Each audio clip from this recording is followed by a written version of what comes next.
तो चलो गाइस हम लोग डिस्कस कर लेते हैं ये वाला एमटीपी जो कि इंस्टीट्यूट ने अभी लेटेस्ट डाला है। सबसे लेटेस्ट एमटीपी है और इसको अपन फट से पूरा देख लेते हैं गाइस। 20 मार्क्स ए वाला कवर करता है। देखो गाइस सेम क्वेश्चन फिर से आ गया। अब भी हमने डिस्कस किया था बस थोड़े टाइम पहले। ब्लैक फिश अकाउंटिंग होता है जब अपन मैन्युफैक्चर करते हैं कोई भी प्रोडक्ट को कंप्लीट होने के बाद उसका रिकॉर्ड करते हैं। सेम है। नेक्स्ट क्वेश्चन है guys, dash is aim to cost a certain of a product project over its projected life. Guys किसकी कॉस्ट को अपन ऐसा टर्न करते हैं उसकी प्रोजेक्टेड लाइफ के लिए। Guys life cycle costing same question repeated है। उसके बाद फिर भी चीज विच of the following is not suitable. JIT के लिए कौन सुटेबल नहीं होता गाइस? बैच कॉस्टिंग सुटेबल नहीं होता, ठीक है। फिर थ्रूपुट अकाउंटिंग जो होता है ना गाइस, थ्रूपुट कॉस्टिंग जो होता है ना वो मैनेजमेंट अकाउंटिंग सिस्टम है जो फोकस करता है maximum return per unit provide करने की, ठीक है। ज्यादा से ज्यादा अपन पर यूनिट निकाल सके वो थ्रूपुट अकाउंटिंग आपको मदद करता है और बॉटल नेक एक्टिविटी को भी अचीव करता है ये, ठीक है। सिमुलेशन जो होता है ना गाइस वो क्या होता है? क्वालिटी कंट्रोल मैकेनिज्म होता है। Simulation is quality control mechanism. Simulation is quality control mechanism. Next question है गाइस, एस लिमिटेड जो है वो क्या कर रही है?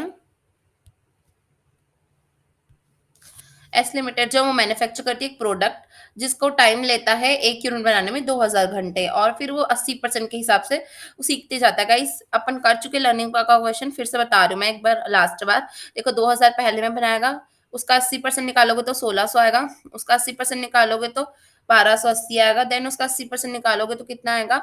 1024। उसके नंबर ऑफ यूनिट हमेशा डबल होते हैं, तो एक का दो, दो का चार, चार का आठ हो रहा है। इन लोग को इंटू करना गाइस, इनको इंटू करो, इनको इंटू करोगे, इसके बीच का जो डिफरेंस आएगा वो आपका आंसर है, ठीक है। क्योंकि हमको पूछ रहा है 5 to 8 के बीच में कितना आएगा, कितना टाइम लग रहा है, तो इतना टाइम लग रहा है। Which of the following is a valued? Guys same question फिर से आ गया। कौन सा कांस्टेंट होता है मैंने आपको बता चुका है, इसका लॉजिक फिर नहीं बताऊंगी। आइडेंटिफाई करना करेक्ट स्टेटमेंट आपको ये नाटक एनालिसिस का। गाइस ये वाला क्वेश्चन एमटीपी 2 में आएगा फिर से सेम। एक बार अच्छे से बता रही हूँ मैं, नेक्स्ट वाले में अपन को उड़ा दूंगी मैं, ठीक है। फिर मत बोलना मैम बहुत स्पीडली बताती। गाइस आपको बहुत अटेंटिव होकर सुनना ही है क्योंकि रिपीटेड क्वेश्चन बहुत ज्यादा है। देखो अपन क्या बोल रहे हैं कि नेटवर्क एनालिसिस के बारे में कौन सी बात सही कर रहा है, तो देखो there can be one or more activity without प्रीसीडर। बिना प्रीसीडर के वन से एक्टिविटी ज्यादा हो सकती है। इसे डमी की बात कर रहा है। डमी में क्या होता है कि अपना प्रीसीडर होना जरूरी नहीं होता है, ठीक है। तो ये बात सही है। देन नेक्स्ट क्वेश्चन हमारा है कि प्रेस किसके लिए स्टैंड होता है? प्रेस का फुल फॉर्म गाइस याद नहीं है तो याद कर लो। देखो प्रॉब्लम आइडेंटिफाई करते हैं सबसे पहले, फिर उनको रैंक देते हैं कि कौन सी प्रॉब्लम सबसे ज्यादा इंपॉर्टेंट है, देन उसको एनालाइज करके उनमें से इनोवेशन करके उसका सोल्यूशन निकालते हैं। गाइस लर्न करने की कोशिश करो। सबसे पहले आप अपनी जिंदगी की बहुत सारी तकलीफें होती है हर किसी को, अपनी जिंदगी की तकलीफों को देखो, सोचो। जैसे कि अभी दिन भर पैटर्न चेंज होता है, एक तकलीफ हो सकती है आपको, आपका पढ़ाई लिखाई हुआ नहीं है अच्छे से, दूसरी तकलीफ हो सकती है, और भी अदर तकलीफें हो सकती है। तो तीनों में से सबसे ज्यादा जरूरी कौन सी है उसको रैंक दो, फिर एनालाइज करो कि कैसे मैं इसको सॉर्ट आउट करो, फिर इनोवेटिव तरीके निकालो जैसे मैंने निकाला है कि मैं आपके साथ पढ़ूंगी, ठीक है। उसके फिर उस सोल्यूशन को इवेलुएट करते रहो कि हाँ मेरा डिसीजन सही था कि नहीं। देन गाइस नेक्स्ट क्वेश्चन है, इंक लिमिटेड जो है वो लेदर पर्सेस बनाती है, उनका बजट है कि वो सेल करेंगी इसको 11.6 में।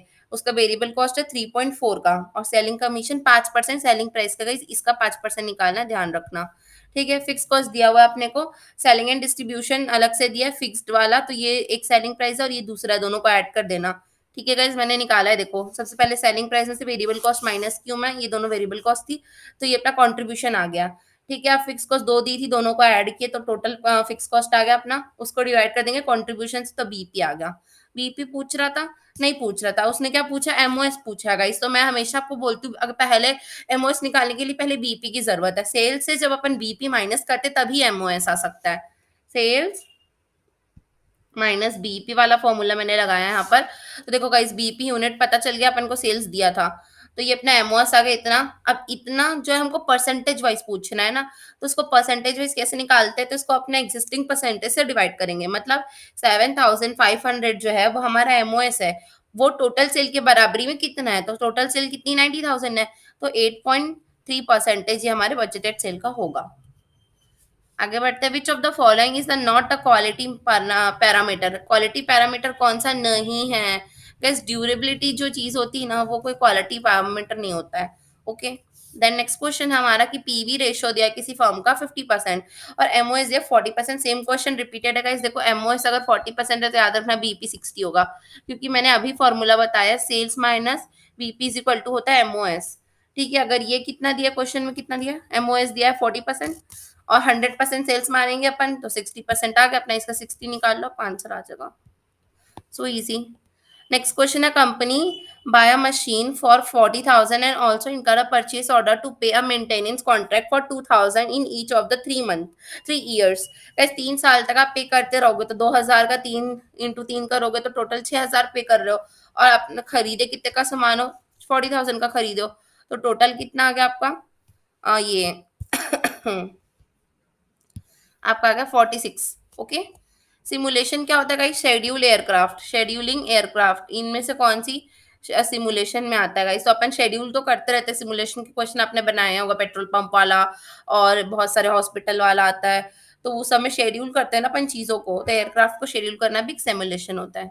फिर गाइस देखना है कि enterprise resource planning, enterprise resource planning जो होती है वो क्या है, एक सॉफ्टवेयर है जो इंटीग्रेट करता है सारे डिपार्टमेंट को, फंक्शन को अक्रॉस द कंपनी। ठीक है, software that integrate all departments and functions across the company. Then next question देखते हैं, एक फैक्ट्री है जो ऑपरेट करता है स्टैंडर्ड कॉस्ट में 2000, उसका क्या है, केजीस ऑफ रॉ मटेरियल 12 रुपए के हिसाब से बनाता है, तो उसका अमाउंट वाइज देखोगे तो कितना है, यह है 24,000 रुपए। देन अपने को दिया हुआ है वेरियंस, कौन सा वेरियंस दिया है, प्राइस वेरियंस दिया 6,000 का। ठीक है, तो उसको ऐड कर दो, उसका यूसेज वेरियंस 3,000 का माइनस में दिया, तो माइनस वाला 3,000 को लिखना, इसको पूरा कैलकुलेट करोगे तो आपका आंसर आ जाएगा 2700, जो कि अपना आपका आ जाएगा standard material cost. Hope guys कि आप समझ पा रहे होंगे, मैं थोड़ा स्पीडली बता रही हूँ, बट गाइस अभी टाइम कम है बहुत ज़्यादा दोनों के पास, आपके और मेरे, तो हम दोनों के समय को बचाते हुए मैंने डिसाइड किया कि हम लोग एकदम जल्दी जल्दी करेंगे। ठीक है, आ गया ना समझ में। देखो क्या किया मैंने, फिर से बता रही हूँ मैं। सबसे पहले मैंने क्या किया कि हमको जो क्वांटिटी दी हुई है और उसका प्राइस दिया हुआ है वो दोनों को इंटू कर दिए, अपना आंसर आ गया, उसमें जो वेरिएंस है उसको एडजस्ट कर दिए तो अपना मटेरियल कॉस्ट आ गया। So easy. ठीक है, क्रिटिकल पाथ एनालिसिस जो होती है ना उसमें प्रपोर्शन जो एडवर्सली अफेक्ट करता है, सेम क्वेश्चन है, इंटरफेयरिंग जो इंटरफेयर करते रहता है, दिमाग खराब। ये वाला क्वेश्चन रिपीटेड है, मैं नहीं बताऊंगी, रिपीटेड है। नेक्स्ट क्वेश्चन है, विच ऑफ द फॉलोइंग में be cause price variance, price variance कौन सी चीजें अपनी आती है और करती है। तो देखो गाइस, अगर क्वांटिटी चेंज हो गई, ठीक है, परचेस ऑर्डर में मतलब एक्चुअल क्वांटिटी चेंज हो रही है तो उसकी वजह से प्राइस वेरिएंस आएगा।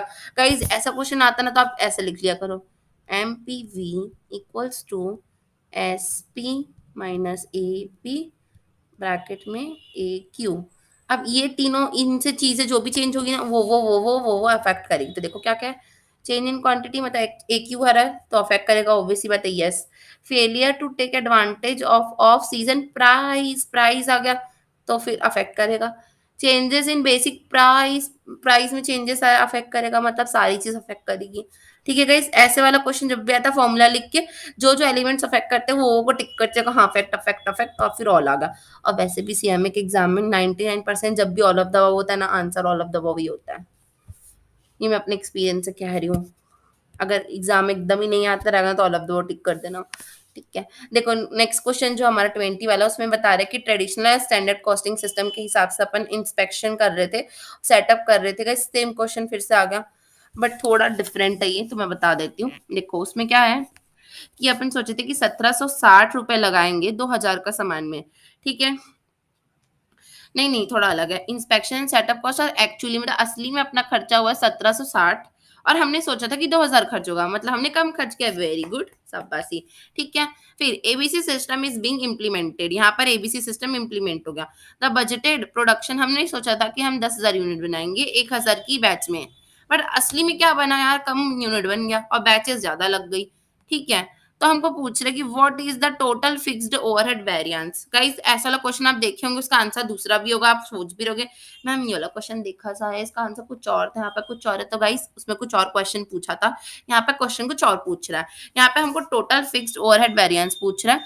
तो अपन कैसे निकालेंगे, देखो हमारा जो असली में खर्चा हुआ वो कितना है, 1760 खर्चा हुआ है, और उसको बनाने के लिए हम कितना यूनिट बना, उतना खर्च करके हम लोग इतना यूनिट बनाए, तो इसमें कितना खर्चा है अपना 0.2 का आया है। ठीक है? और असली में हम लोग क्या सोचे थे कि 2000 बनाएँगे नहीं, ₹2000 खर्च करेंगे 10,000 बनाने में, तब भी हमारा 0.2 का खर्च आ रहा था। तो जब कोई खर्च एक्स्ट्रा हुआ ही नहीं, तो उसका आंसर तो 0 आना है, ठीक है? इसलिए यहाँ पर आंसर 0 आया है। आगे बढ़ते हैं। देखो मार्केटिंग डिपार्टमेंट एक ऑर्गेनाइजेशन का जो एस्टिमेट किया कि 40,000 अपने न्यू कूलर बनाएँगे, जिसको अपन ₹60 के हिसाब से सोल्ड करेंगे।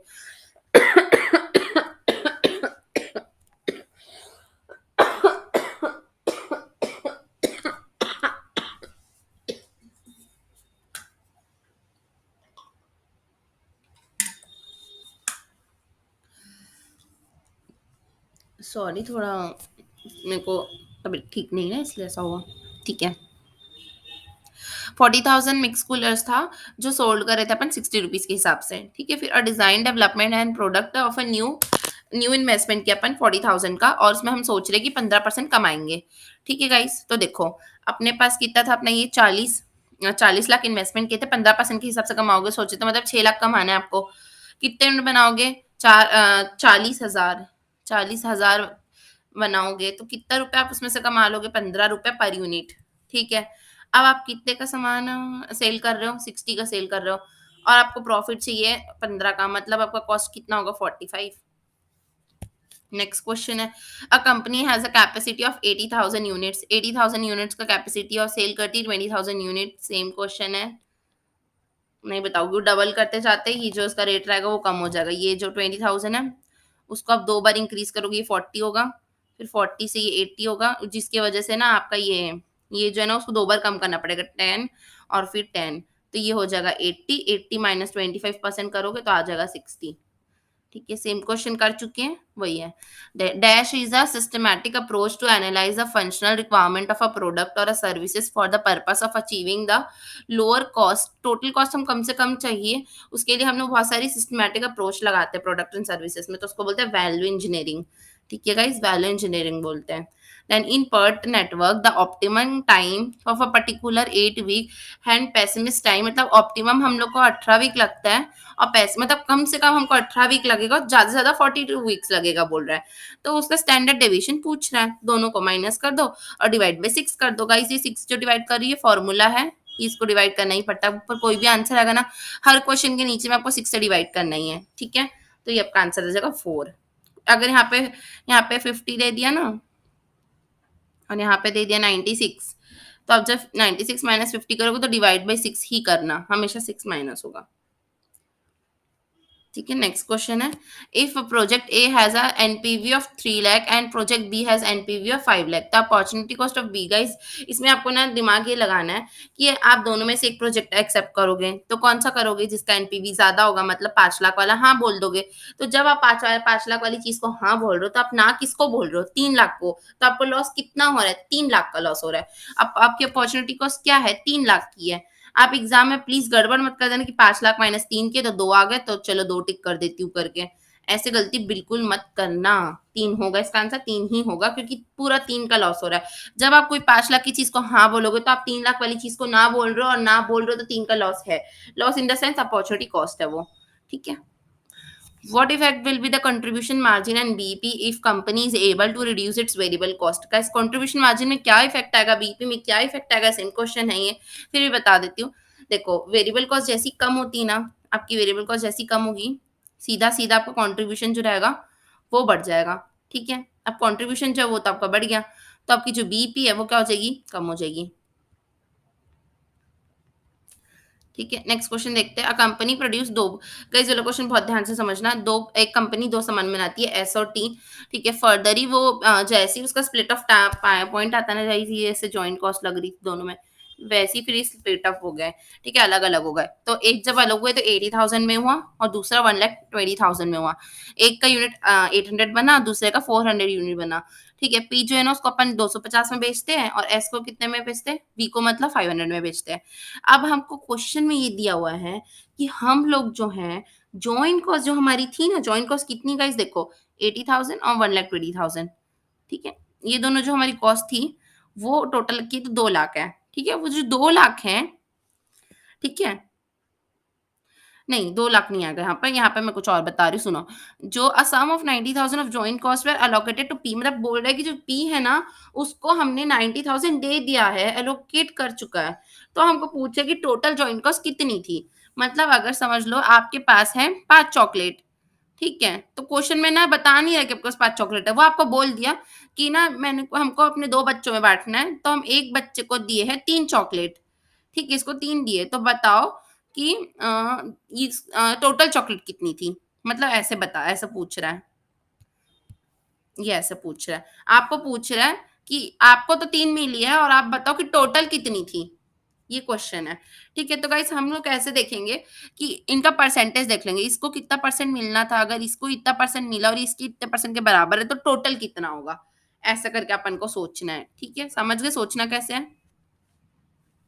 देखो मैंने कैसे सॉल्व किया इस क्वेश्चन को कि हम लोग 80,000 खर्चा किया और 1,20,000 खर्चा किया, मतलब टोटल 2 लाख का खर्च किया अपन ने, ठीक है। उसके बाद फिर अपन क्या किए, 80,000 का जब खर्च किए ना, तो उसके बाद हम लोग 2 लाख से उसको डिवाइड कर दिए, ठीक है, क्योंकि 2 लाख अपना टोटल खर्च था और 1,20,000 को अपन 2 लाख से डिवाइड कर दिए क्योंकि टोटल खर्च था, तो हम लोग को पता चल गया कि हमने कितना कितना खर्च किया है।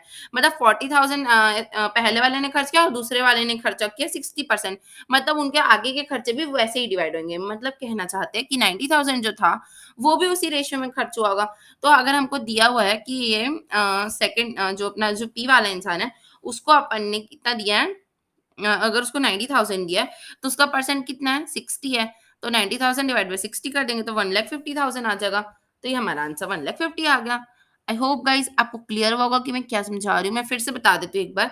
देखो स्प्लिट ऑफ पॉइंट के बाद बोल रहा है फर्दर प्रोसेसिंग कॉस्ट कितनी लगी है? 80,000 और 1,20,000, मतलब टोटल कितनी लगी? 2 lakh.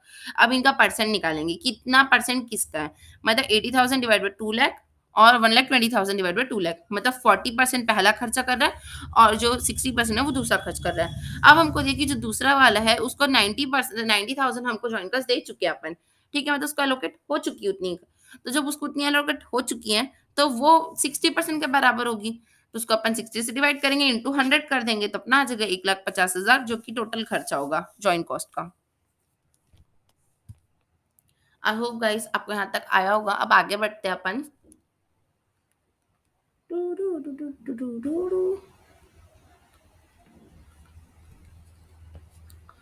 For learning curve of 72% guys, फिर से सेम क्वेश्चन आता है लर्निंग कर्व का। मैं थोड़ा स्पीडली बता रही हूँ, ठीक है। 72% का सीखने का रेट है उसका 12 यूनिट पे, और अभी 40 से स्टार्ट किया हुआ, तो 40 एक लेना, एक का दो, दो का चार लेना, 40 का 72%, फिर इसका 72% निकालना, तो अपने आप का आंसर आ जाएगा। A company operating a standard absorption costing system, a budgeted fixed production overhead of a company for last years was 33,000, 33 lakh guys उन्होंने अभी तक क्या किया है, फिक्स्ड ओवरहेड प्रोडक्शन ओवरहेड है, मतलब उन्होंने सोचा कि इतना खर्च हो सकता है फ्यूचर में जिसमें अपन को इतना आउटपुट बनेगा इतना, तो रुपीज और यूनिट दिया दोनों को डिवाइड कर देना तो अपना आ जाएगा 15। ठीक है गाइस, ये क्या आ गया? रुपीज पर यूनिट, ठीक है। अब अपन को 2 लाख अपना असली में बना है, मतलब 2 लाख के लिए कितना खर्च लगना था? 30 लाख लगना था। असली में अपने पहले सोचे थे अपन 33 लगेगा जो बजटेड था। फिर 30 लाख आया स्टैंडर्ड, अब उसको अपन किससे माइनस करेंगे? एक्चुअल, एक्चुअल 26 ही खर्चा हुआ, वेरी गुड, ठीक है। तो दोनों को माइनस किए तो 4 लाख अपने ज्यादा ही सोच लिए थे अपन, ठीक है, तो ओवर हो गया वो। नेट ऑपरेटर आवर्स जितना है वो कितना है? 19,020 आवर्स है। स्टैंडर्ड आवर्स है 2,112, और फिर बजट जो प्रोवाइड कर रहा है इतने दिन प्रोवाइड कर रहा है, इतने घंटे वाले। गाइस इसमें अपने को सॉल्व करने का दिया है, वैसे देख लेते हैं। एक्टिविटी रेशियो का क्वेश्चन है ये। गाइस एक्टिविटी रेशियो का फॉर्मूला अगर आपको याद नहीं तो याद कर लो, S H divide by B H into 100 होता है, मतलब standard hours divided by budgeted hours into 100, standard hours divided by budgeted hours into 100। Standard hours कितना दिया है? छाप देना, डिवाइड बाय बजटेड आवर्स कितना दिया है? नहीं दिया, इंटू कर लेना, इसको इसको इंटू करोगे, इनको इंटू इंटू कर देना, आ जाएगा आपका, ठीक है। इंटू 100 कर दोगे तो आपका आंसर आ जाएगा। गाइस हमको ये वाला जो मेथड है, हंगेरियन मेथड जो है वो असाइनमेंट का है, याद कर लो, याद नहीं है याद कर लो, ठीक है। फिर if direct labour cost is reduce by 20%, अगर कोई डायरेक्ट लेबर कॉस्ट 20% कम होती है, डबलिंग, फिर से क्वेश्चन आ गया, ठीक है बता रही हूँ, डबल करने के बाद भी, तो फिर उसके कॉस्ट ऑफ लेबर 16th में क्या होगा? तो गाइस मैंने आपको बताया, दो का दो, एक का दो, दो का चार, चार का आठ, आठ का 16, ठीक है? यहाँ पे 100 से स्टार्ट करना, उसका आप करते जाना 20% कम करना, 20% कम करना, मतलब ये 80% कहना चाह रहा है सीधा-सीधा, घुमा के लिखे रहते हैं चीज़ों को। 80% इनका लर्निंग रेट है, ठीक है? इसका 80%, इसका 80, 80, 80 निकालते हैं ना, आपका आंसर आ जाएगा।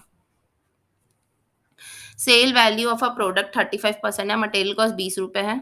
सेम क्वेश्चन है फिर से ये एक, ऐसा वाला क्वेश्चन अपन किए हैं, ठीक है? देखो क्या बोला है, सेल प्राइस है ₹35 का और अपना जो मटेरियल कॉस्ट है ₹20 का। अपना बॉटल नेक हो रहा है 5 मिनट, ठीक है? तो फिर बताओ क्या होगा? तो देखो गाइस, अपना जो वैल्यू है दोनों को माइनस करोगे तो कंट्रीब्यूशन आ जाएगा, कंट्रीब्यूशन डिवाइडेड बाय अपना ये कर देना बॉटल नेकिंग, तो फिर आपका आंसर आ जाएगा ₹3। ₹3 हमारा हर मिनट बॉटल नेकिंग में बर्बाद हो रहा है। मतलब रिटर्न पर बॉटल नेकिंग, मतलब उतना हम लोग रिटर्न मिल रहा है अपन को, बट ठीक है, बॉटल नेकिंग कोई अच्छी चीज नहीं होती है। ठीक है गाइस, नेक्स्ट क्वेश्चन देखते हैं। नेक्स्ट क्वेश्चन बहुत मस्त क्वेश्चन है, उसका है फैमिली ट्री, मतलब ट्री एनालिसिस जो होता है ना, डिसीजन ट्री, उसका क्वेश्चन है।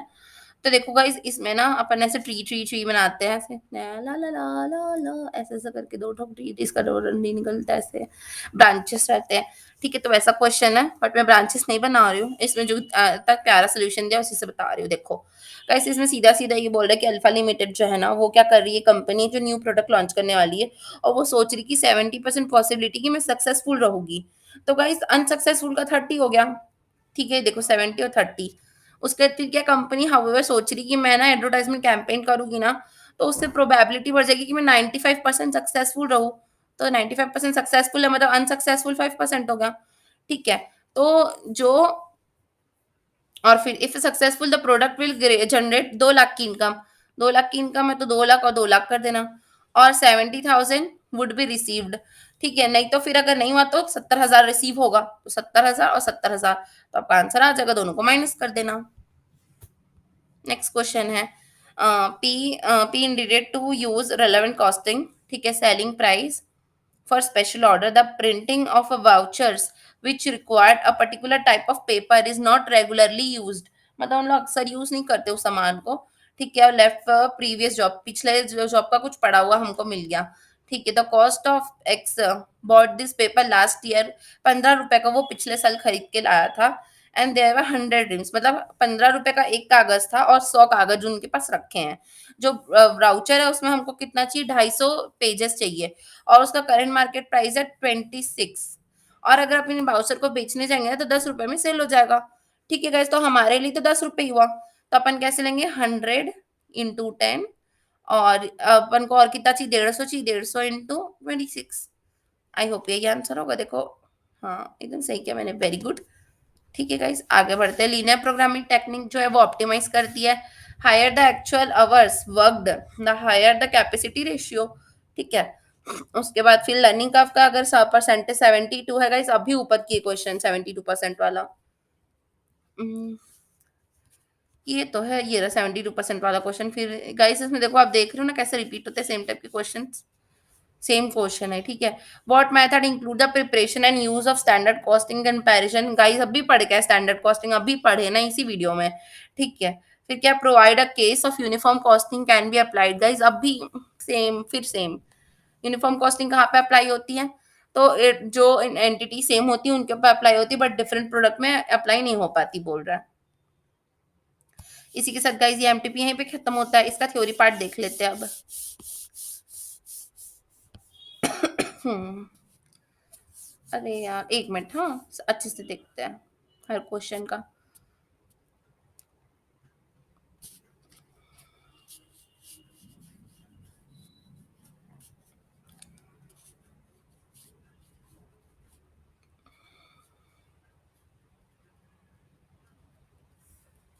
है ही नहीं क्या, थ्योरी दिख ही नहीं रहा।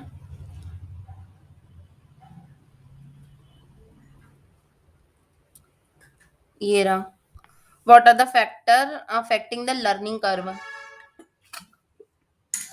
कौन कौन से फैक्टर है जो कि अफेक्ट करते हैं हमारे लर्निंग कर्व को। देखो guys, while pricing for a bid generally tendency is to set up a high initial labour cost so to show the high learning curve, पहले क्या करते हैं, ज्यादा कॉस्ट दिखाते सो दैट लर्निंग कर्व ज्यादा दिखे, ठीक है? जो कि एक यूजलेस होता है और मिसलीडिंग भी होता है, ठीक है? The method of production, that is whether the labor oriented or a machine oriented, influence on slope. जो स्लोप होता है लर्निंग का उसके ऊपर डिपेंड करता है कि हमको मशीन ओरिएंटेड चाहिए या लेबर ओरिएंटेड चाहिए। When labour turnover is rate is high, labour turnover का मतलब होता है कि भाग जा रहे लेबर लोग, लेबर टर्नओवर ज्यादा होना एकदम बेकार चीज होती है, ठीक है। Has to train new worker frequently and in such case the company never reach to the maximum efficiency. Guys आप सोचो ना, आप लोग अपने घर पे ना नौकर रखते हो, मतलब बाई रखते हो, ठीक है, मेड रखते हो, उन लोग अगर हर महीने छोड़ छोड़ के भाग जाएंगे तो आपको हर नई बाई को नया काम सिखाना पड़ेगा ना, और फिर उसको बार बार बताना पड़ेगा ऐसे करते ऐसे करते, ये वाला काम ऐसे करना, इसको वैसे करना। फॉर एग्जाम्पल कुक रखे हो, कुक को आपको अपना टेस्ट अपनी चॉइसेस बतानी पड़ेगी एक बार, उसके बाद फिर अगर वो हर महीने भाग जाएगा तो हर कुक को सिखाते रहो तो जिंदगी खत्म हो जाएगी, मतलब यही करते रहेंगे, का काम धाम नहीं है हमारे पास और कुछ, ठीक है। तो वही बोल रहा है, कंपनी अगर ऐसे ही हाई टर्नओवर रहेगा तो वो न्यू ट्रेन करते रहेगी वर्कर को, और वो कभी अपनी मैक्सिमम एफिशिएंसी में कभी पहुंच ही नहीं पाएगी, ठीक है। तो one of the important requisites of learning का concept is that there should be a uninterrupted flow of work, मतलब एक कुक रखा गया मतलब वो रहेगा, अब उसको अपन फेंक नहीं सकते, निकाल नहीं सकते, जितने साल तक अगर वो रहेगा हमारे लिए उतना ज्यादा अच्छा रहेगा, ठीक है। The fewer the interruption the greater will be the improvement in efficiency, ठीक है, जितना कम रहेगा इंटरप्शन उतना ज्यादा एफिशिएंसी इंक्रीज होता है। Change in a product or a method of production, design, machinery and tools used affect the slope of learning curve. जैसे ही change करते हैं अपन प्रोडक्ट में, मेथड ऑफ प्रोडक्शन में, का स्लोप चेंज होगा, कॉमन सेंस ही बात है। कल तक आप कुक को बोलते थे कि रोटी सब्जी बनाना है करके, आज से बोलोगे नहीं रोज नया नाश्ता बनाना, कल इडली, फिर ढोकला, फिर दही वड़ा, फिर वो जलेबी, और फिर pastries, cakes and chocolate pasta, कुछ भी आप उसको रोज नया बनवा रहे हो गाइस, उसको आता ही नहीं बनाना है, आप उसको रोज सिखाओगे, रोज वो गलत बनाएगा, फिर नया सीखेगा, सामान बर्बाद करेगा, आपका टाइम बर्बाद करेगा। तो गाइस ऐसा करोगे तो फिर आप कभी भी ढंग से स्लोप में देख ही नहीं पाओगे उसका लर्निंग। कब रोज नया नया सिखाओगे, नई नई चीज बनाने आएगा उसको, नया नया अलग अलग एक्सपीरियंस, ठीक है गाइस। तो वही बोल रहा है इसमें। Then also other factor influencing the learning curve are skill strikes, जो स्ट्राइक्स होती है, लेबर स्ट्राइक्स हो जाती है, आउटलुक, लेबर शटडाउन, कोविड की वजह से लॉकडाउन, ये सब होता है तो इंटरप्ट होता है, उससे लर्निंग भूल जाते हैं ना बनाना, कैसे बनाते हैं याद ही नहीं आ रहा। आप खुद एक बार करके देखना, कोई काम ना आप रेगुलरली करते रहो करते रहो करते रहो, और फिर ना 1 महीने के लिए छोड़ देना, या 15 दिन के लिए छोड़ देना, या 10 दिन के लिए छोड़ देना, अपने आप ना वो आपका काम वो जमेगा नहीं अच्छे से। काम छोड़ो गाइस, आप अपनी उठने की हैबिट को ही देख लेना। आप रोज 5 बजे उठना पूरा 20 दिन तक, उसके बाद फिर 5 दिन मत उठना, पूरी हैबिट बर्बाद, इतने दिन की मेहनत बर्बाद। तो वो तो बेचारा इंसान है, उसमें नहीं इफेक्ट आएगा। तो गाइस ये सब इफेक्ट होते हैं लर्निंग कर्व में जो आते हैं। मैं एक बार क्विक रिकॉल करवा देती हूँ सो दैट अपन एग्जाम में अच्छे से लिख पाए। देखो सबसे पहले हम लोग की जो जब बिट प्राइस करते हैं तो हमेशा ज्यादा करते हैं जिसकी वजह से मिसलीडिंग होता है। सेकंड है कि जो लर्निंग कर्व है वो अपन सोचते हैं लर्निंग कर्व के हिसाब से कि मशीन लेना है लेबर। थर्ड ये कि ट्रेन करने में बहुत टाइम लगता है, इसलिए अपन को कम से कम लेबर टर्नओवर रखना चाहिए। जैसे ही कि अनइंटरप्टेड रहेगा हमारा फ्लो, वैसे ही हमारी एफिशिएंसी ज़्यादा रहेगी। प्रोडक्ट अगर चेंज करोगे बार-बार तो लर्निंग कर्व हिलते रहेगा, मतलब वो चेंज होते रहेगा। और फैक्टर जो भी इन्फ्लुएंस करता है लर्निंग कर्व को, जैसे स्ट्राइक्स ये सब जो भी अफेक्ट करता है उससे इंटरप्शन आता है लर्निंग में। ठीक है गाइस, इसके बाद हमारा फेवरेट क्वेश्चन आ चुका है। आई मीन आप लोग का फेवरेट, मेरा नहीं। वैल्यू एनालिस वैल्यू इंजीनियरिंग क्या होता है? तो देखते हैं क्या होता है। Value engineering in organisation systematical approach that direct and analyse the functions of system, equipments, facility, service, supply for a purpose of achieving their essential functions at low life cost constraints with required performance, reliability, and a quality and a safety. Society of Japanese value. Guys आपको नहीं लगता कि हम लोग ये वाला question अभी अभी पिछले एमटीपी में ये क्वेश्चन पढ़ के आए हैं, और फिर से मैं आपको पढ़ा रही हूँ, बार बार सेम सेम पढ़ रही हूँ क्योंकि हम लोग को याद हो जाता कि गाइस ये वाला अच्छा पैराग्राफ है जो कि हमने पिछले बार भी पढ़े थे, इस बार भी पढ़ लेते हैं। A systematic approach to analyze functions, requirement of a product and services for purpose of achieving the essential function at low cost rate। Guys हम किसी भी चीज का कॉस्ट एकदम लोएस्ट कॉस्ट पे करना है तो उसको बोलते हैं वैल्यू इंजीनियरिंग। ये एक एसेंशियल प्रोसेस है जिसमें अपन टीम वर्क से क्रिएटिविटी करवाते हैं और उसकी क्वालिटी को इम्प्रूव करते हैं। इंजीनियरिंग का मतलब गुड इंजीनियरिंग नहीं होता है, बल्कि इसका इसका मतलब ये भी नहीं होता कि हम कोई सजेशन प्रोग्राम दे या फिर कोई रूटीन काम करवाएं। ये टिपिकली कॉस्ट रिडक्शन का क्वालिटी भी नहीं है, इसमें आपको प्रोडक्ट चीप भी नहीं होगा, और ना ही इसमें हम कोई कॉर्नर को कट करने वाले हैं, इसमें बस हम आपको लोएस्ट करेंगे टोटल कॉस्ट को। ऐसी इंजीनियरिंग करेंगे आपकी वैल्यू की। गाइस हम लोग TQM का भी पढ़ के आए थे 4P, फिर आ गए लोग, कैसे बार बार आ जाते same same question. People process programme preparation, people process programme preparation, limitation of learning का, लर्निंग प्रोग्रामिंग का लिमिटेशन पूछ रहा है। फिर नेटवर्क एनालिसिस का एप्लीकेशन पूछ रहा है। फिर यूनिफॉर्म कॉस्टिंग का लिमिटेशन पूछ रहा है। थक गया क्या, इसका नहीं पूछा, हाँ पीछे से पढ़ते चलो। लर्निंग को लर्निंग यूनिफॉर्म कॉस्टिंग का लिमिटेशन क्या क्या होगा देखो। यूनिफॉर्म कॉस्टिंग प्रिज्यूम करती कि सारी एप्लीकेशन जितने भी होते हैं ना वो सेम प्रिंसिपल्स और सेम मेथड ऑफ अकाउंटिंग में होती, सारे मेंबर ऑफ फर्म में, जो कि एकदम बकवास की एजम्पशन है गाइस। ऐसा तो हो ही नहीं सकता कि हर कोई सेम प्रिंसिपल फॉलो करे, सेम मेथड करेगा। इस खाने बनाने की एक चीज का रेसिपी भी ना सेम नहीं हो सकता सारे घर में, तो तुम यूनिफॉर्म कॉस्टिंग लगाओगे बोलते हो, मतलब कुछ भी। ठीक है। For similar units the cost of installation and operation of uniform costing system may be more than the benefit derive from them. मतलब बोल रहा है कि जितना हमको बेनिफिट रिसीव होता है ना, उससे ज्यादा ही हमारा उससे ज्यादा ही हमारा कॉस्ट का सिस्टम होता है, कॉस्टिंग सिस्टम उससे ज्यादा महंगा है। ठीक है। फिर जो यूनिफॉर्म कॉस्टिंग जो है ना वो क्रिएट करती है ऐसी कंडीशन जिसमें अपन मोनोपोलिस्टिक टेंडेंसी बना देते हैं इंडस्ट्रीज में, क्योंकि गाइस एक जैसा करा होगा तो मोनोपोलिस्टिक तो लगेगा ही ना। प्राइस में भी राइज आर्टिफिशियली, उसको ना जबरदस्ती राइज करते हैं प्राइस को उसमें। ठीक है। If complete agreement between the member is not forthcoming, the statistical represent cannot be relied upon the weakness of इसका वीकनेस या फिर इसके यूजफुलनेस कम हो जाएगी अगर हमारा जो कंप्लीट एग्रीमेंट मेंबर के बीच में वो आगे नहीं बढ़ेगा तो। बकवास लगता मुझे तो ये, आगे देखते हैं। नेटवर्क एनालिसिस का एप्लीकेशन क्या होता है गाइस। मस्त, अगे वाला क्वेश्चन आएगा तो मैं तो यही वाला लिखूंगी, छोटू सा भी है, फुल नंबर मिलेंगे। देखो, नेटवर्क एनालिसिस किस में यूजफुल होता है, रेसिडेंशियल कॉम्प्लेक्स में होता है। ठीक है। कॉम्प्लेक्स, कमर्शियल कॉम्प्लेक्स और रेसिडेंशियल कॉम्प्लेक्स एक जैसा है। ठीक है। रेसिडेंशियल घर और ऑफिस कहाँ रहेगा, कमर्शियल में रहेगा। पेट्रोकेमिकल, जहाँ से पेट्रोल भरवाएंगे। शिप बिल्डिंग मतलब यार शिप के ऊपर बिल्डिंग बनने लगेगी, कितनी सुंदर लगेगी ना, नेटवर्क एनालिसिस। फिर सैटेलाइट मिशन डेवलपमेंट और installation of pipeline project, installation of pipeline project guys, जिसका ना मस्त कहानी बनाते हैं, रुको अपन ये सब लॉजिकली से थोड़ा अपन बाहर जाके ना ऐसे थोड़ा मस्ती करते हैं तो मजा आएगा। देखो, ये घर है, ये जो आपका रेसिडेंशियल हो गया। ठीक है। नेटवर्क एनालिसिस बनाना है, यहाँ से निकले, फिर यहाँ से अपन ऑफिस जाते हैं रोज, है ना, तो ये ऑफिस है, ये अपना ऑफिस हो गया। ऑफिस गए, ऑफिस से जब जा रहे थे तो यार रास्ते में पेट्रोल खत्म हो गया ना, घर भी तो आना है तो पेट्रोल भरवाना पड़ेगा। ये पेट्रोल पंप है, ऐसे वाला पेट्रोल पंप रहता है ना, ऐसे वाला पेट्रोल पंप, ये पेट्रोल पंप गए। ठीक है। तो पेट्रोल हो गया। अब पता है, जब पेट्रोल पंप भरा रहे थे ना तो वहां पर एक शिप आई थी, पता है, शिप। और शिप में बताओ क्या था, शिप में बिल्डिंग बनी हुई थी और बहुत ही अच्छी लग रही थी। अब आप प्लीज बोला मत कि मैम पेट्रोल पंप में शिप कैसे आ सकते हैं और उसको भी पेट्रोल की जरूरत होगी। वो भी आई थी पेट्रोल भरवाने। ठीक है। और फिर पता है हम लोग पूछे उनसे जाके कि यार आप शिप के अंदर बिल्डिंग कैसे बना, तो बोले पता है सैटेलाइट मिशन था ये तो, सैटेलाइट मिशन में हुआ था करके। तो फिर बोले अच्छा उसमें और क्या क्या इंस्टॉल है, तो बोले अरे देखो पाइपलाइन इंस्टॉल है, पाइपलाइन बहुत सारी पाइपलाइन है, देखो बहुत सारी पाइपलाइन इंस्टॉल है जिससे ना आप अपने घर भी जा सकते हो। है ना मस्त कहानी। चलो गाइस फिर से करते सो दैट हमको याद हो जाए। देखो, सबसे पहले रेसिडेंशियल कॉम्प्लेक्स बनाना, उसके बाद फिर आप सोचना घर तो आ गए, अब घर से ऑफिस जाना है, तो ऑफिस जाओगे तो पेट्रोल खत्म हो जाएगा। पेट्रोल जैसे ही खत्म हुआ ना तो आप पेट्रोल पंप में देखिए कि यार वहां पर एक शिप बिल्डिंग आई है पेट्रोल भरवाने। फिर आपसे पूछे कि आप यहाँ पे क्या कर रहे हो, तो बोली मैं तो सैटेलाइट मिशन में गई थी, पेट्रोल खत्म हो गया तो तुम्हें को आना पड़ा। तो फिर आप पूछा अच्छा वापस कैसे जाओगे, तो बोले अरे वो पाइपलाइन इंस्टॉल है ना, उसे मैं चले जाऊंगी करके।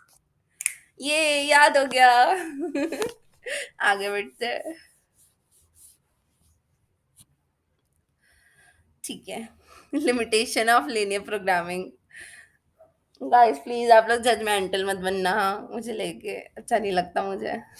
ठीक है। लीनियर प्रोग्रामिंग के लिमिटेशंस क्या क्या होते हैं। Firstly the linear programming model can be applied only to those situation where constraints and objective function can be state in terms of linear expressions.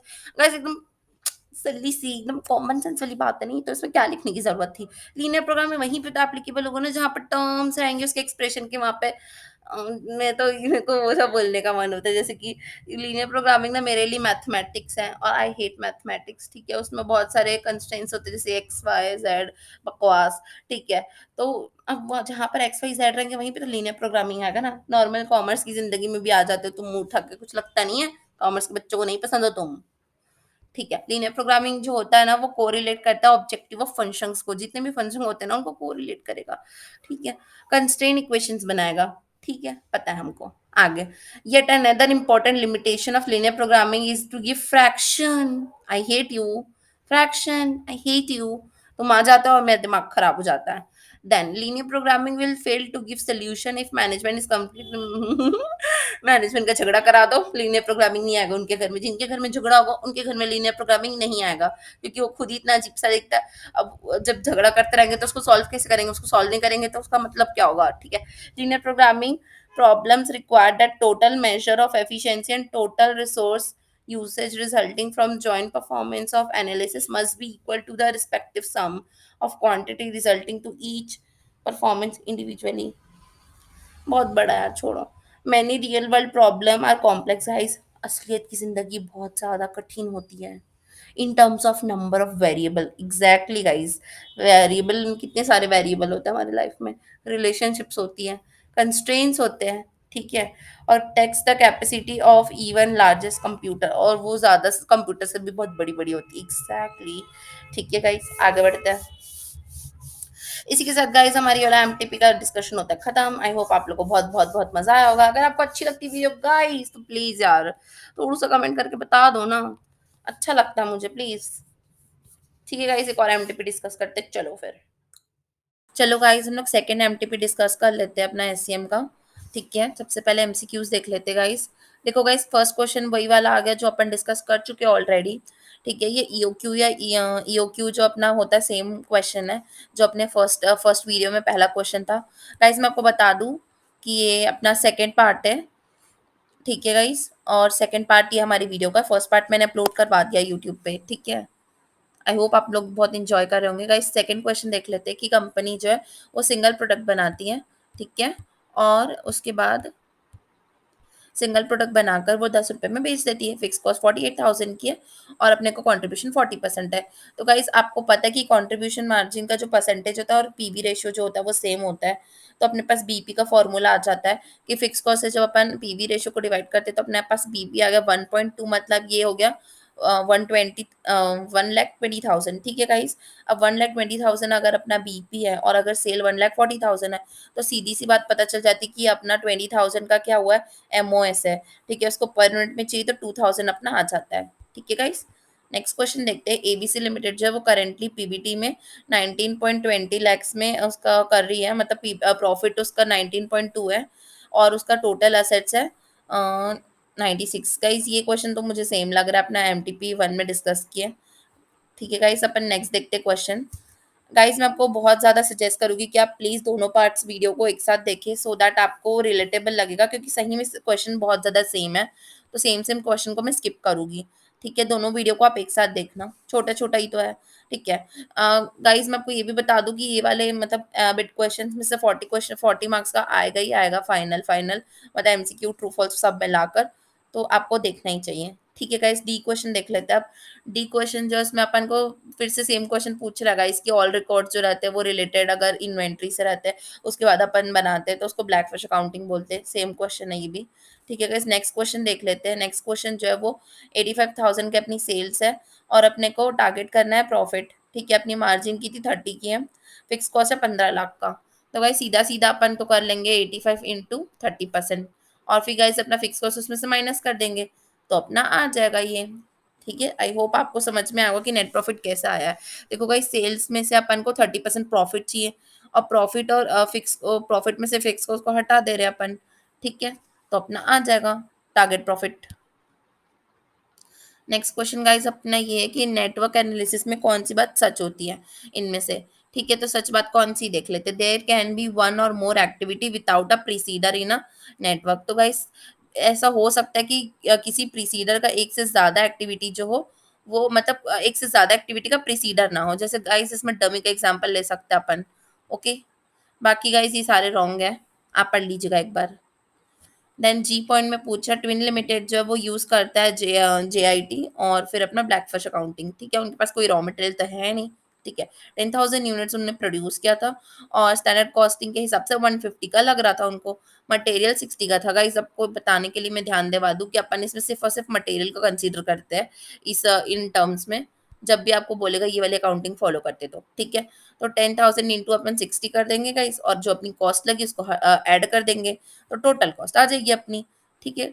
COGS आ जाएगा, तो ये आंसर आ जाएगा अपना, ठीक है। देन नेक्स्ट क्वेश्चन देखते हैं। सीपी क्रिटिकल पाथ एनालिसिस जो होती है, उसमें कौन-सा फ्लोट है जो ऐसे उँगली करता रहता है, कौन-सा फ्लोट है जो ऐसे एडवर्सली आपको परेशान करता है, तो गाइस इंटरफेरिंग लोग जो होते हैं ना, वही फ्लोट होते हैं बेकार से। देन नेक्स्ट क्वेश्चन देखते हैं गाइस। नेक्स्ट क्वेश्चन में the time taken to produce a first unit. Guys ये वाला क्वेश्चन फिर से आया लर्निंग आफ्टर, मैंने बहुत क्वेश्चन डिस्कस किए, मैं आपको शॉर्ट में बता रही हूँ। वाला क्वेश्चन देखो 3000 है ना, अब आपको 90% लर्निंग है तो उसका 90 निकालना, देन 90 और देन 90। गाइस उसकी यूनिट्स आपको इंटू करते जाना है। देन आपको क्या पूछ रहा है, 5 to 8 के बीच का डिफरेंस, तो इनके बीच का डिफरेंस निकाल देना, आपका आंसर आ जाएगा।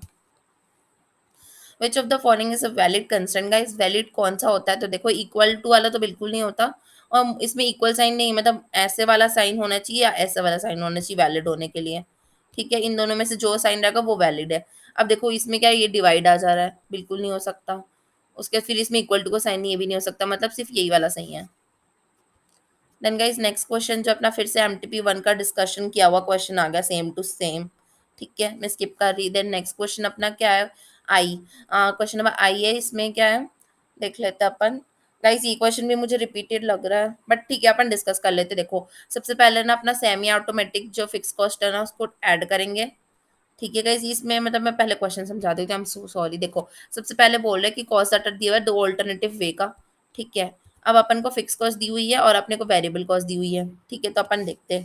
देखो सबसे पहले फिक्स कॉस्ट का टोटल करना और उसकी जो वेरिएबल कॉस्ट है उससे उसको डिवाइड करना और माइनस करना फुल्ली ऑटोमेटिक की, ठीक है। तो आपको पता चल जाएगा कि केसेस कितने हैं, ठीक है। यूनिट्स पता चल जाएंगे, ठीक है, यूनिट्स। तो देखो फिक्स कॉस्ट, इसका फिक्स कॉस्ट निकाले दोनों का, तो दोनों को माइनस करोगे और इसके पर यूनिट से, तो अपना यूनिट्स आ जाएगा जो कि 800 यूनिट्स केसेस, ठीक है गाइस। ये वाला क्वेश्चन 2 बार रिपीट हुआ है, गाइस ध्यान से पढ़ लेना। देखो मैं फिर से बता रही हूँ, फिक्स कॉस्ट दोनों का माइनस करना और उसके पर यूनिट को माइनस करना, जैसे कि ये फॉर्मूला मैंने किया है, तो आपके आंसर आ जाएंगे। नेक्स्ट क्वेश्चन है the following figure are extracted from the books of company जिसका बजटेड है 10,000। गाइस इसमें 6,000 फिक्स्ड है और वेरिएबल है 4,000, ठीक है। एंड देन आउटपुट में भी दिया हुआ है अपन को अलग अलग। गाइस ये वाला क्वेश्चन भी रिपीटेड क्वेश्चन है, ये वाला क्वेश्चन अपन बना चुके हैं, बट फिर भी मैं आपको बता रही। देखो मैं बार बार इसलिए रिपीटेड बताती हूँ ताकि आपको ध्यान रहे कि हाँ मैम ये वाला क्वेश्चन आ सकता है एग्जामिनेशन में फिर से, ठीक है। देखो 6,000 का फिक्स है तो उसको अपना पर यूनिट्स अपन डिवाइड करेंगे और फिर वेरिएबल जो है उसको भी पर यूनिट से डिवाइड करके अपन पर यूनिट निकालेंगे। 3 और 2 आया है इसका, ओके गाइस। जब पर यूनिट आ चुका है तो एक्चुअल आवर से उसको इंटू कर देंगे तो अपना आ जाएगा ये अमाउंट टर्म्स में। अब अमाउंट टर्म्स में कंपेयर कर लो इसको और इसको, आंसर आ जाएगा। एंड गाइस ये वाला तो अपन मस्त से गाना बना के याद किए थे ना, वही वाला क्वेश्चन है। आई होप आप लोग को गाना याद होगा। आप लोग गाना याद करो, देखो मेरे को ये वाला याद है। एक तो ये मैच होगा पक्का पक्का और एक ये मैच होगा पक्का पक्का। देन गाइस आप बताओ, डॉक्टर लोग क्या देखते हैं कि प्रिवेंट करते हैं उन लोग, ठीक है। और ईशा जो थी वो कॉस्ट एंड इफेक्ट रिलेशनशिप देखती थी, ठीक है गाइस। नेक्स्ट क्वेश्चन भी गाइस अपन बनाए थे क्या गाना, एमटीपी 1 का क्वेश्चन है, याद करो। ये वाला क्वेश्चन मैं आपको होमवर्क देती हूँ, याद करके टिक करना। एंड गाइस नेक्स्ट क्वेश्चन तो ये डायग्राम वाला है, ये वाला क्वेश्चन भी अपन किए थे ना, सिक्योरिटी मार्केट एनालिसिस होता है इसमें, ठीक है, सेम क्वेश्चन है। गाइस फिर से हमारा प्यारा एमटीपी 1, मेरे को तो लगता है इंस्टीट्यूट के पास क्वेश्चन ही नहीं है, वही वही वही भेज देते हैं बार बार यार, हद कर रहे हैं, ठीक है। Same same same same same same, ठीक है गाइस। फाइनली मेरे समझाने लायक कोई क्वेश्चन आया, मैं बहुत ज़्यादा खुश हुई इन क्वेश्चन को देख के। देखो गाइस आ चुका है हमारी ज़िंदगी में एक ऐसा क्वेश्चन जिसको मैं आपको समझाने वाली हूँ। तो क्या आप एक्साइटेड है क्वेश्चन को लेके? अगर आप एक्साइटेड हो तो गाइस लाइक बटन दबाइए, और अगर आपको वीडियो अच्छी लग रही है ये देख के कि यार कितने सारे क्वेश्चन रिपीट करवा दिए इंस्टीट्यूट ने, तो फिर आप सब्सक्राइब कर दो मेरे चैनल को। ठीक है गाइस, देखते हैं। देखो गाइस मैं समझा रही हूँ, बहुत ध्यान से समझना है वाला क्वेश्चन को। देखो गाइस इसमें ना हमको बोल रहा है कि जो कंपनी है उसको क्या करना है, सप्लाई करना 1000 यूनिट्स, ठीक है। और उसके पास कंट्रीब्यूशन कितना है, 20,000 का है। गाइस इन दोनों को डिवाइड करोगे तो आप एक 20 पर यूनिट आपकी चिड़िया आएगी बाहर। अब गाइस ये क्वेश्चन कह रहा है कि 20 रुपए पर यूनिट से ज्यादा होना चाहिए, एक्सीड लिखा है ना, तो 20 यूनिट से ज्यादा मतलब पर यूनिट 20 से ज्यादा होना चाहिए। तो गाइस ये कब हो सकता है, तो याद करो सेलिंग प्राइस जब ज्यादा रहेगी और कॉस्ट कम रहेगी तब हो सकता है। अब गाइस हमको सोच के ना ऐसे 3 सेट बनाने हैं जिसमें ऐसे पॉसिबिलिटी हो। ओके गाइस, अब देखो सबसे पहले क्या करोगे, आप 60 को लेना और उसको सबसे कम वाले से माइनस करना, 60 माइनस 20 तो कितना आता है 40, कंट्रीब्यूशन कितना आता है 40, तो उसको लिखना है एक जगह। ओके, देन नेक्स्ट साइड बनाना, 60 माइनस 30 कितना आ रहा है कंट्रीब्यूशन 30, तो एक साइड बन गया। अब गाइस आप इसको करोगे तो 20 आ जाएगा, जो कि कर नहीं सकते अपन, क्योंकि अपन को मिनिमम तो एक्सीड करना है ना 20 को, तो ये तो बिल्कुल नहीं हो सकता। देन गाइस सेलिंग प्राइस इसके बाद कौन सा इससे थोड़ा कम वाला, कौन सा 50 वाला, तो इसको चेक करते हैं। 50 माइनस 20 कितना आया 30, एक्सेप्टेड, 3 बनाना तो 3 बन गया।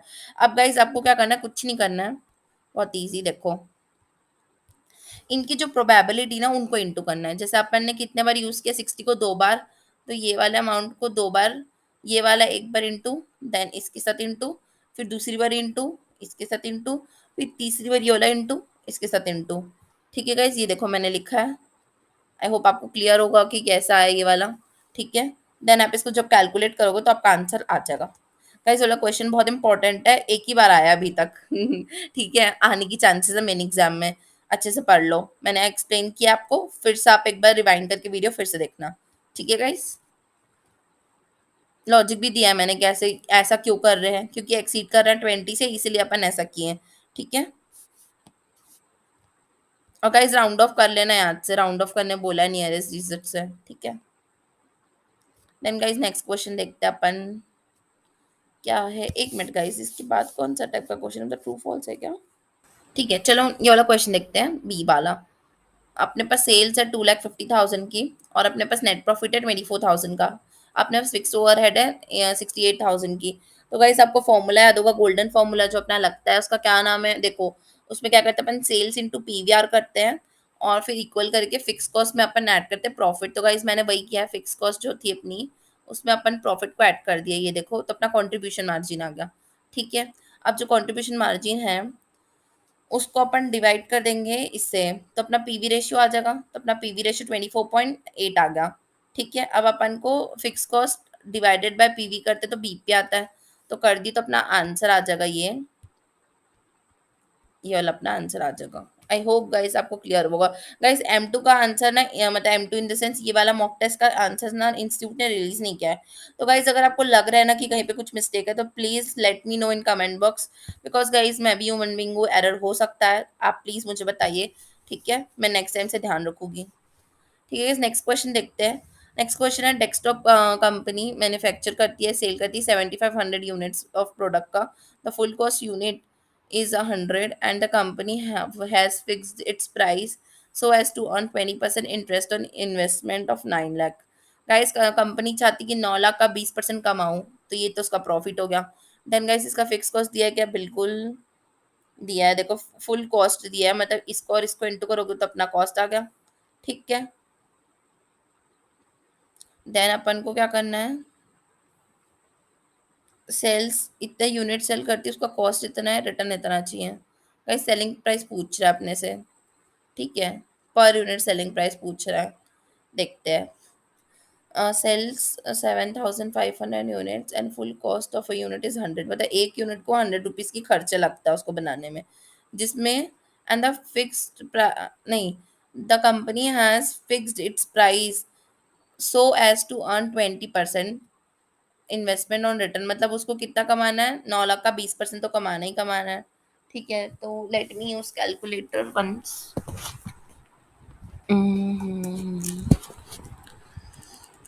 इसको कमाना है 9 लाख का 20%, मतलब 1,80,000 कमाना है गाइस, और इसकी कॉस्ट कितनी है 7,50,000। ऐड कर दो गाइस, तो अपना टोटल आ रहा है 9 लाख, ये देखो 9,30,000 आ रहा है गाइस, अपन को पर यूनिट में निकालना है, तो 9,30,000 को आप डिवाइड कर देना 7,500 से, पर यूनिट में आपका आंसर आ जाएगा 124। गाइस इसका आंसर है 124 पर यूनिट, सी का आंसर है 124 रुपीज 124 पर यूनिट। आई होप गाइस आपको क्लियर हुआ होगा। Then guys next question theory का है। रीथिंकिंग और रीडिजाइनिंग किसको बोलते हैं गाइस? बीपीआर को बोलते हैं, बचपन से पढ़ रहे हैं हम तो बीपीआर बोलते हैं रीडिजाइनिंग और रीथिंकिंग को। नेक्स्ट क्वेश्चन क्या है guys? State the following true and false करना है अपन को। When the change in a cost occur due to change in activity of one level to another. Guys पूछ रहे हैं कि डिफरेंशियल कॉस्ट इंक्रीमेंट कॉस्ट या डिक्रीमेंट बोलते हैं क्या? तो बिल्कुल हाँ बोलते हैं। देन गाइस नेक्स्ट क्वेश्चन है कि कंपनी एक्स जो है वो फोकस कर रही दो मशीन में, ए और बी में। ठीक है गाइस, अगर अपन क्या कर रहे हैं, मशीन ए का कॉस्ट 1,50,000 का 3 साल में, लास्ट के 3 साल में, और 40,000 कमा के दे रही है वो। ओके, देन बी मशीन जो है वो 1 लाख रुपए से लगता है उसमें 2 साल के लिए, और 60,000 कमा के देगी वो। तो हमसे पूछ रहे कि कौन सी वाली बेटर रहेगी अपने लिए। ठीक है गाइस, तो अकॉर्डिंग टू मी, मेरे हिसाब से मशीन बी बेटर होगी। क्यों बताओ? देखो गाइस, 1,50,000 लग रहा है 3 साल के लिए, मतलब पर ईयर अपना 50,000 लग रहा है। ठीक है, और वो कमा के खुद 40,000 दे रही है। ठीक है, तो मुझे तो नहीं लगता कि ये नहीं गाइस, ये क्या बोल रहे हैं, इट कॉस्ट 40,000 पर यूनिट। अच्छा, ये 40,000 पे हर साल खर्च लगता है रन करने में, बोल रहा है। ओके, मतलब 50,000 तो लग ही रहा है, प्लस 40,000 और खर्च लगेगा रन करने में, मतलब टोटल 90,000 लगेगा अकॉर्डिंग टू ए मशीन में। ठीक है, देन बी में बोल रहा है कि 1 lakh only but it last for 2 year, 2 साल तक चलेगा, मतलब हर साल का 50,000 का खर्चा आएगा इसका। ठीक है, and the cost of run, cost to run 60,000 आ जाएगी, मतलब इसकी रन की कॉस्ट कितनी है? 1,10,000 हो गई, और इसकी 90,000 है। ठीक है, this are the real cash flows. ठीक है, the cost are forecasted in rupees of constant purchasing power, ignore the tax. ठीक है, अपॉर्चुनिटी कॉस्ट ऑफ कैपिटल 10% है गाइस, मतलब अगर आप यहाँ पैसे नहीं लगाओगे तो आप कहीं तो लगाओगे ना, तो उसकी अपॉर्चुनिटी कॉस्ट 10% है। ठीक है गाइस, तो आपके हिसाब से कौन सी लग रही मशीन, सोच के बताओ मुझे। देखो गाइस, 150 3 साल के लिए मतलब 50,000 1 साल का, 40,000 खर्चा आ रहा है, मतलब 90,000। ठीक है, मतलब ये मशीन अपने को 90,000 पड़ रही है। और बी मशीन जो है वो 1 लाख की रहेगी, 2 साल चलेगी, मतलब हर साल का 50,000 का खर्चा, और 60,000 रनिंग का खर्चा लगेगा उसका। तो आपका आ रहा है ये 1,10,000। तो मुझे तो मशीन ए अच्छी लग रही है अब। ठीक है, मशीन ए पसंद आ रही है। और गाइस, इसका अपना कॉस्ट ऑफ कैपिटल जो अपॉर्चुनिटी कॉस्ट है वो भी तो कंसिडर करना पड़ेगा ना, मतलब अपॉर्चुनिटी कॉस्ट, मतलब मैं आपको समझा देती हूँ। अपॉर्चुनिटी कॉस्ट कितनी आएगी इसमें? जो अपन अपॉर्चुनिटी छोड़ेंगे उसका 10%, जैसे कि अपन ऑप्ट कर रहे हैं ए मशीन, बिकॉज ये चीप है खरीदने में, ये अपने को सस्ता पड़ रहा है ना। ठीक है, तो ये खरीदेंगे, मतलब इसको छोड़ रहे हैं, मतलब इसका 10% निकाल दो, अपॉर्चुनिटी कॉस्ट तो ये हुई। इसका 10% कितना आएगा? एक जीरो हटा दो, 11,000 इसका अपॉर्चुनिटी कॉस्ट आएगा। तब अपन गाइस इसको इंक्लूड करके देखते हैं, 90,000 प्लस 11,000, 90,000 प्लस 11,000 करोगे तो आपका टोटल आ रहा है 1,10,000। ठीक है, ये 1,10,000 आ रहा है। देन गाइस इसका देखते हैं, अगर अपन ये ऑप्ट करेंगे तो अपॉर्चुनिटी कॉस्ट ये बन जाएगी, तो अपना 90,000 इंटू का 10% मतलब 9,000 है। और ये मुझे अब लग रहा है कि ना,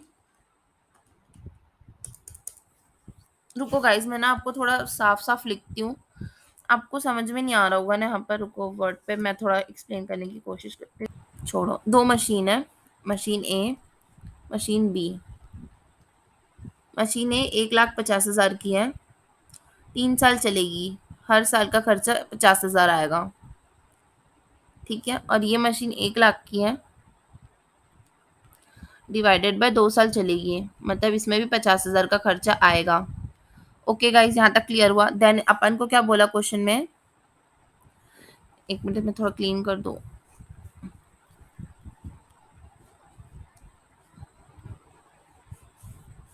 देखो क्वेश्चन में क्या बोल रहा है कि machine A cost 1,50,000 for last year, it cost 40,000 per year to run, मतलब हर साल खर्च करेगी 40,000 रन करने के लिए, मतलब और 40,000 लग गया इसमें, कितना लगा टोटल? 90,000 लगा।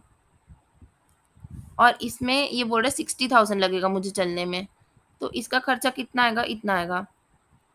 अब गाइस, आप अगर अपॉर्चुनिटी कॉस्ट के बारे में नहीं जानते कुछ भी, तो आप कौन सी ऑप्ट करोगे? कॉस्ट है, ये कॉस्ट रिटर्न नहीं है, कॉस्ट है। तो कॉस्ट गाइस सबसे सस्ता जो रहेगा वही खरीदोगे आप, मतलब आप ए ऑप्ट करोगे अगर अपन अपॉर्चुनिटी कॉस्ट के बारे में कुछ नहीं पढ़ते तो। बट गाइस क्वेश्चन में लिखा है कि 10% अपॉर्चुनिटी कॉस्ट है। इसका ये मतलब है अगर एक ऑप्शन चूज करोगे ना तो दूसरा नहीं कर पाओगे। मतलब अगर आप ए करोगे क्योंकि ए सस्ता है तो बी नहीं कर पाओगे, तो बी का अपॉर्चुनिटी कॉस्ट 10% लगेगा।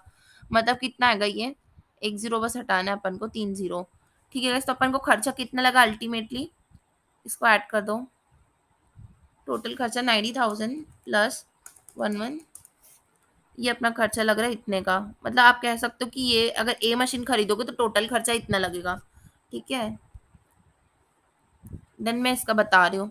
अगर आप ये मशीन ऑप्ट करते हो, फॉर एग्जाम्पल कि आप ये मशीन ऑप्ट की, तो प्लस आपको करना पड़ेगा इसमें, हाँ, प्लस करना पड़ेगा आपको 9,000, क्योंकि वो मशीन तो 90,000 की, इसका 10% लिए ना अपन ने। ठीक है, तो अब देखते हैं 11, 1,10,000 प्लस 9,000,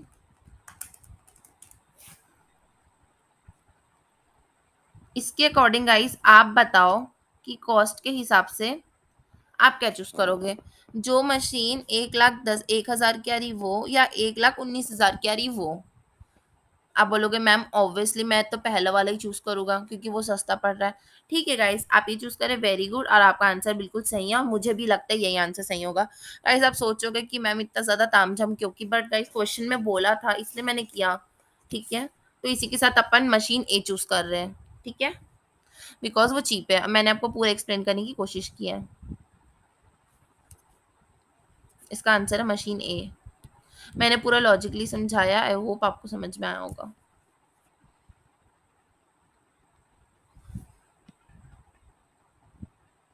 ठीक है गाइस, नेक्स्ट क्वेश्चन देखते हैं।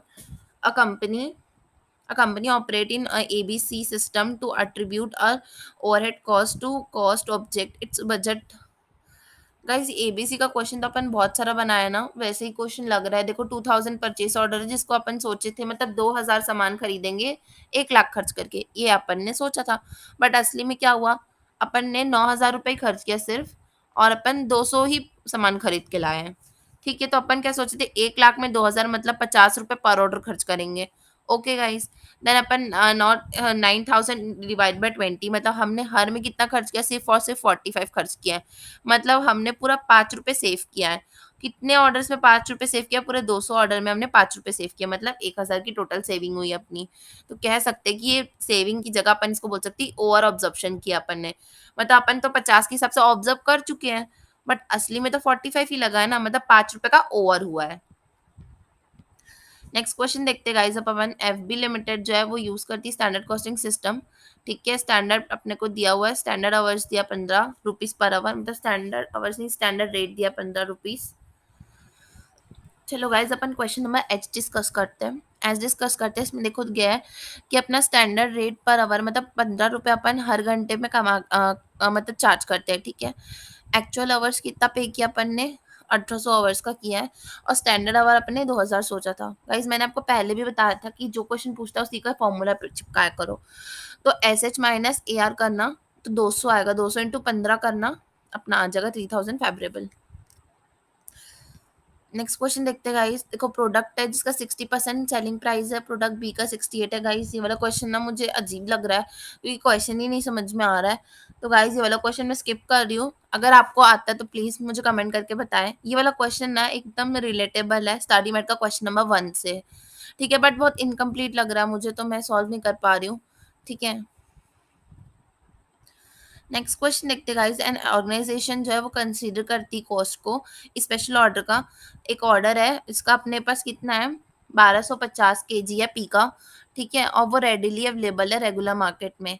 ठीक है, वो आता है अपना 265 kgs of P in stock. वो कितना रुपये खर्च करते हैं अपन उसमें, इतना रुपये खर्च करते हैं तब जाके इतना आता है। मतलब 265 kgs खरीदने के लिए आपको 795 खर्च करना पड़ता है। मतलब टोटल पर यूनिट में कितना करना पड़ता है, 3 रुपये। डिवाइड किया मैंने तो 3 आया मेरा। ठीक है गाइस, अब अपन देखते हैं करंट मार्केट पे 3.4 है, मतलब अपने पास सस्ता वाला सामान है ना, 3.4 मिल रहा है मार्केट पे। तो पूछ रहा है कि कैसे करना है अगर अपन को हर एम का 3 यूनिट में लगता है पी का, और वो कंट्रीब्यूशन 15 रुपये कमा के देता है। तो ठीक है, ठीक है गाइस, हम लोग को 1250 का टोटल है, जिसमें से अपने पास 265 तो स्टॉक पे है। ठीक है, तो फिर अपना बाकी बैलेंस जो रहेगा उसको अपन 324 के हिसाब से खरीद लेंगे, दोनों को ऐड करोगे तो टोटल अमाउंट आ जाएगा आपका। आई होप गाइस ये बहुत ईज़ी क्वेश्चन था, आपको क्लियर हुआ होगा कैसा है। देखो 265 स्टॉक पे था, अपन को कितना चाहिए टोटल 1250 चाहिए, दोनों को माइनस करना, डिफरेंस आ जाएगा, उसको इस रेट से इंटू कर देना, हो गया।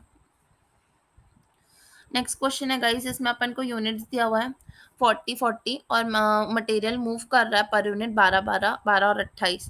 Direct labour hours per unit है 1740। ठीक है। बजटेड मटेरियल हैंडलिंग, गाइस हमको बोल रहे हैं कि कॉस्ट पर यूनिट बताओ, ये अपन को एलोकेट करना है डायरेक्ट लेबर के हिसाब से।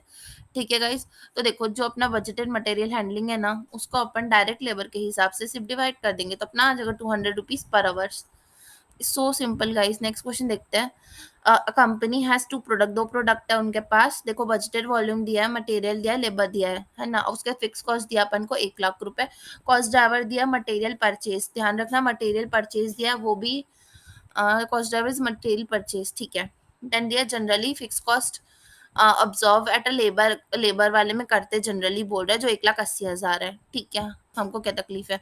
उसके फिर बोल रहा है कि fix overhead amounting to absorb into units of B. Guys ध्यान रखना यूनिट्स ऑफ बी लिखा है इसलिए हम यूनिट्स ऑफ बी में ही अब्जॉर्ब करेंगे।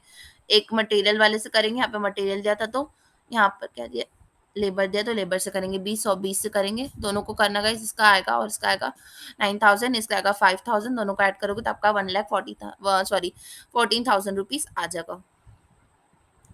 देन गाइस नेक्स्ट क्वेश्चन देख लेते हैं अपन।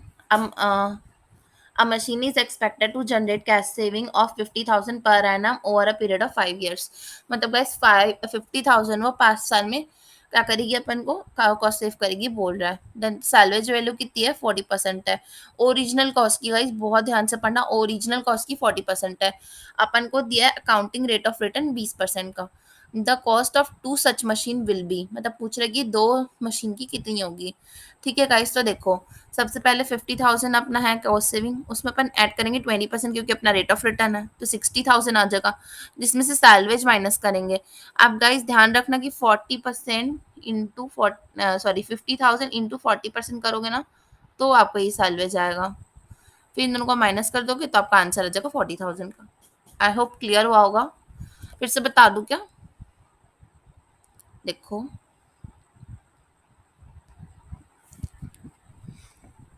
देखो 50,000 की कॉस्ट थी, इसका अपन को बोला ना ओरिजिनल कॉस्ट का 40%, इसका 40% निकालोगे ना तो आपका 20,000 आ जाएगा। ठीक है। अब आपको ऐड करना है 20% क्योंकि आपको रिटर्न चाहिए तो इसका इसका रिटर्न चाहिए ना आपको, तो 50,000 प्लस रिटर्न करोगे तो 60,000, उसमें से सैलवेज माइनस करोगे 20 का तो 40,000 आ जाएगा। और अगर बोल रहे कि टू सच मशीन तो फिर इंटू टू भी कर सकते हो। ठीक है। इसका कोई आंसर की नहीं है इसलिए मैं कंफ्यूज रहती हूँ थोड़ा बहुत कि मैं सही कर रही हूँ या नहीं कर रही हूँ। तो अगर ऑप्शन रहता ना तो फिर अगर 40,000 ऑप्शन रहता और 80 रहता तो मैं 80 टिक कर देती। आई होप गाइस ये वाला सोल्यूशन सही हो, मैंने खुद से दिमाग लगा के ऐसे बनाया है। May be answer will differ. Please guys अगर आपको सही आंसर पता चलता है, हो गया हो सकता है गलत हो, तो प्लीज मुझे कमेंट करके प्लीज बताएं। हाँ, और जितने भी स्टूडेंट वॉच कर रहे हैं प्लीज गाइस कमेंट आप एक बार पढ़ लीजिएगा, हो सकता है कि कुछ आंसर सही वाले उसमें हो। ठीक है, गलती किसी से भी हो सकती है यार। ठीक है, मैंने ट्राई किया अपनी तरफ से बेस्ट कि मैं सही आंसर बताऊँ सारे। ठीक है, देन क्वेश्चन है नेक्स्ट शैडो प्राइस का। गाइस ये डिस्कस कर चुके हैं अपन सेम क्वेश्चन। अपॉर्चुनिटी कॉस्ट होता है ये। ठीक है। देन नेक्स्ट क्वेश्चन पूछा कि कंट्रीब्यूशन मार्जिन किसको बोलते हो, तो पीवीआर को ही बोलेंगे। ठीक है। जब अपन प्राइस से माइनस कर देते हैं टोटल वेरिएबल कॉस्ट, आपका सेलिंग प्राइस है उसमें से वेरिएबल कॉस्ट माइनस करोगे तो क्या आएगा, कंट्रीब्यूशन आएगा। कंट्रीब्यूशन को और क्या बोल सकते हो, पीवीआर बोल सकते हो ना। तो मेरे ख्याल से यही पूछ रहा है। फिर excess of actual cost, guys actual cost ज्यादा है और आपका स्टैंडर्ड कॉस्ट से, तो फिर ये जो स्टैंडर्ड कॉस्ट एक्चुअल कॉस्ट ज़्यादा है तो ये क्या हुआ, अनफेवरेबल वेरिएंस या फिर अपन एडवांस वेरिएंस भी बोल सकते हैं, जहाँ पे अपना एक्चुअल ज़्यादा और स्टैंडर्ड कम है। The method of accounting that support and creation of value by customer of accounting whole value stream, इस पूरा वैल्यू स्ट्रीम को खोजने से अच्छा कुछ एरिया को करता है तो उसको लीन अकाउंटिंग बोलते हैं। I am sure with this answer. ठीक है। How much sales is needed to get, अगर आपको गाइस आपको टारगेट इनकम 750 की है, जब आपका अपना वेरिएबल कॉस्ट है 250 का और फिक्स कॉस्ट है 100 रुपए का, तो 110 मतलब 1,100 का ही तो होगा ना sales. I am sure with this answer 110 का ही होगा। ठीक है। आगे बढ़े। यूनिफॉर्म कॉस्टिंग अप्लाई कहाँ पर होती है? जहाँ पे सिमिलर कॉस्ट सिस्टम होता है गाइस। थर्ड टाइम रिपीट हुआ है question, third time. ABC defined as a cost attributes to cost unit on the basis of benefit received of indirect activity. Question two का इसका आंसर। ठीक है, इसी के साथ हमारा MCQ पार्ट खत्म होता है। थ्योरी में कौन कौन से क्वेश्चन है बस देख लेते हैं। ठीक है, क्योंकि पक्का रिपीटेड ही होंगे, I hope. Two two two two to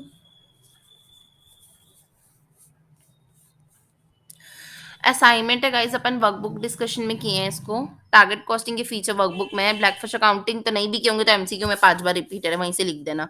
relevant cost guys वो कॉस्ट होती है जो कि हमारे डिसीजन को चेंज करने में रिलेवेंस रखती है।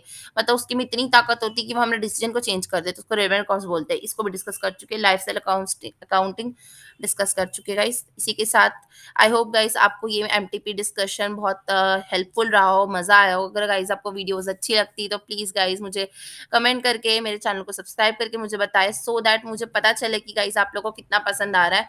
इसका वर्कबुक डिस्कशन भी किया है मैंने, और जो अपना यूट्यूब चैनल मैंने डाल चुका है। अगर आपने अभी तक वो नहीं देखा ना गाइस तो प्लीज देख लीजिए। उसमें से बहुत सारे हमारे थ्योरी क्वेश्चंस फंसे हैं। ठीक है, बहुत सारे थ्योरी क्वेश्चन जो रिपीटेड इसमें आए हैं, तो उसमें से अपन डिस्कस कर चुके थे, इसलिए मैंने यहाँ पे डबल डिस्कस नहीं किया है। ठीक है गाइस, तो आपने अगर अभी तक नहीं देखा तो आप देख सकते हो। Thank you so much for watching this video. I hope guys आपको तीनों एमटीपी गाइस, तीनों एमटीपी मैंने कराया है। आपको और भी क्या चाहिए प्लीज मुझे कमेंट करके बताएं। Thank you so much for watching this video.